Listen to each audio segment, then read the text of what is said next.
This is Chris Kettle with step 1 of your stomach crunch rehabilitation program. Now, one of the main issues with doing crunches is not only are we working the stomach, but we're strengthening the muscles of the hip. And over time, what this does is pull the pelvis down, creating a nice arch in the back and really accentuating the gut. While you might be strengthening your abs, what's happening at the same time is that by strengthening the hip flexors, we're kind of training the gut to stick out. All right. So in order to deal with that issue, the first area that we want to address are the hip flexors themselves. Anytime that we perform abdominal activity or just during the day, because these things become tight from sitting, we want to stretch out our hip flexors and really address these things on a daily basis. All right. So the first stretch that we're going to look at for the hip flexors is what is called a half kneeling hip flexor stretch. All right, so I'm propping my back foot up on just a small step. I've got a treadmill here, but you can really use anything. I'm leaning forward until I feel a stretch in my down leg, and then very importantly, I'm just kind of reaching to the side bending a little bit here. I'm feeling a stretch really all along this area. The hip flexor connects really all the way up the back, so you're going to feel a nice stretch all along the side. I'm just holding here from anywhere from 60 to 90 seconds, and I'm switching sides and doing the same thing. All right.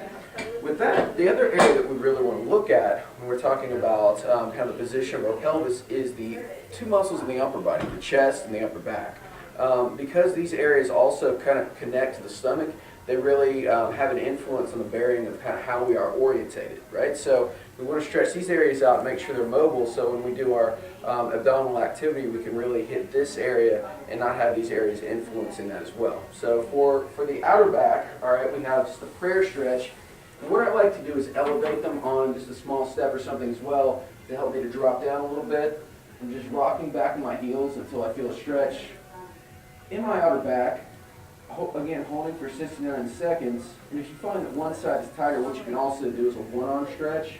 This really helps to isolate one side, and getting a good stretch here. I kind of like to do the one-arm version, maybe alternate 60 to 90 seconds on one side, 60 to 90 seconds on the other side. The last area that really connects to the rectus abdominis, or the middle of the stomach here, is the chest. And all day we're sitting forward, we're doing pushing motions, and therefore this area is tight. It can pull us down and really kind of also accentuate the gut. So a good stretch for that muscle is just really holding on to a doorway or anything that you can grasp a hand around and rocking back. Turn around until I feel a stretch here in the chest. This can also be done with a bent arm. I'm just twisting away until I feel a stretch here in my chest, holding for 60 to 90 seconds. Now, a good guideline for this is to stretch out these areas at least 2 to 3 times a week and do what are called dynamic mobility exercises to just move these muscles through the range of motion on a daily basis. 2 good dynamic exercises to address these 2 areas. These should be also used in the warm-up before you perform maybe crunches or sit-ups, are what is called prone Spider-Man for the hip flexors, which is performed by just coming into a push-up position here, bringing one leg way out to the side, just bringing the elbow down to the ground and coming back up. All right, I'm just pressing down here. I'm feeling a stretch all along here in the back leg. Just performing 10 reps on one side, followed by 10 reps on the other side. All right, my next exercise for the upper back and for the lats, or the outer back here, and the chest as well, is what's called a wall slide. All right, with the wall slide, pressing my back into the wall, keeping my abs tight. There should be no arching between your hand and the wall here. And I'm just pressing my elbows up and down the wall. All right, I'm trying to keep my shoulder blades shrugged down the back. I'm just feeling a stretch here in my outer back and in my chest. When you get to the top, just take a deep breath in and out with each rep. Come back down.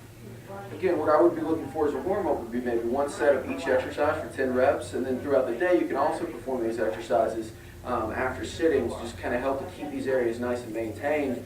So when you go to do your abdominal exercise, or you're just walking around throughout the day, we can kind of neutralize this wicked pelvic tilt that we've got going on that accentuates the gut.